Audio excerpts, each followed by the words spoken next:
Hello again. This is Mark Barbarito back with another Penn State IST 261 assignment. This time I am here with assignment 2-3, and this is about making a functioning chatbot. This is the second milestone for the chatbot project, and we're getting real close to completing it, so I'm excited about that. So today I'm here to show you a few of the programs that I implemented, some of the new classes I added, and some adds to previous classes I added. This is part one of two videos. As always, I will be showing off the edited code here first, and then I'll show a specific chatbot GUI video showing me conversing with the chatbot. So let's get into it. So first off, I closed out a few of the classes that are basically unchangeable at this point and unnecessary for this assignment. So no intent classifiers, no domain classifiers, and no chatbot GUI because now those got changed.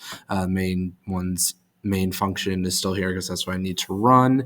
And let's go to the changes. So first off, we go to the chatbot.java where we actually changed up how our chatbot is responding. As you can see here, we commented out a few of the things here where we have our domains and intent, where that was more about just like defining what it was and being obvious to the viewer. Now, though, we're moving into more specific dialogue. The chatbot is actually saying we're going to allow the chatbot to say coherent phrases back to us. So what we have now is this little segment over here, string now dialogue status, which outside of the actual GUI is showing the domain and intent, but in this screen right here, when I press the play button, you could actually see that it's still showing off the domain and intent right here. So, and this correlates with the slot filler as well with the slot table.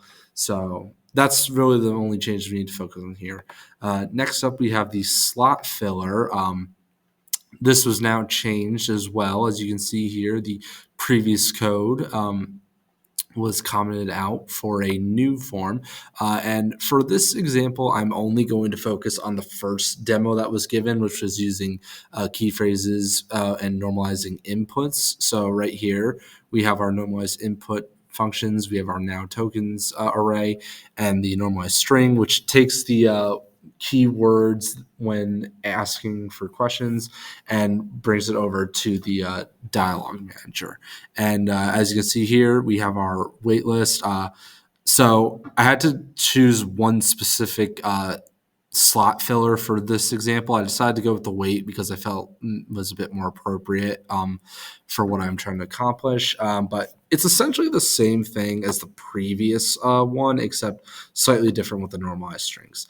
Now we have our new two classes. We have the dialog manager.java and the dialog state table.java.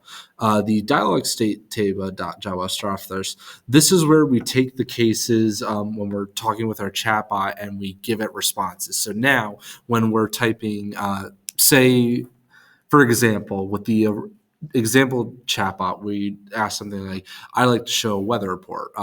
Here, let's say this was answer weather. It would respond with, here's the weather, and like it would show off the report. But for this one, it's a bit more specific to my chatbot. And then you also have the independent one where you have, so for this one, it's ask wait, but in the example, it would have been like ask location, and it would have just been like, where are you? But for me, I'm asking, what is your weight in pounds, or into the nearest 100? That focuses with what we have for the slot filler. I focus only on 100, 200, 300, 400 to make it simple. And then for my states, we have the answer cardio, which is for one of my intents. Actually, all three of these are intents for my workout domain classifier. Like I said, I had to pick one, and I chose the workout one just for this example. But they're all basically saying the same thing. Here's a blank workout you can get started on. So, and then we have the dialog manager.java, and this is where so here we have all the different cases and the response scenarios. So take the cardio case, for example. So in this case, it needs to have the slot value of weight, which is the main slot value I'm using. And if it has that key weight value, then it will return with answer cardio, which would respond with, here's that cardio workout. If not, it's just going to respond back again asking weight until you give it response.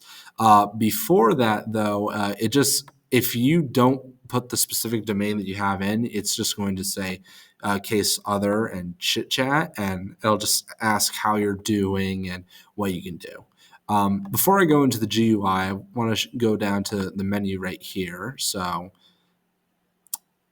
what you can't see my GUI obviously, but you can see the log down here. So I'm just going to put in a basic thing to show off. So I'm just going to put in cardio workout. And right down here, you can see everything that you need to see. You have the normalized input. It takes in the words cardio workout, and that applies it to the intent of cardio from the workout domain back up here. And as you can also see, you have your dialogue log where this you have the state before you answer it with start state, which asks like how are you doing. The next state you have is ask weight, and after you put in cardio workout, the next response is going to be is was your weight in pounds, because that's the universal one. All right, so that's going to be my code segment of assignment 2-3. I'll see you back with the GUI part.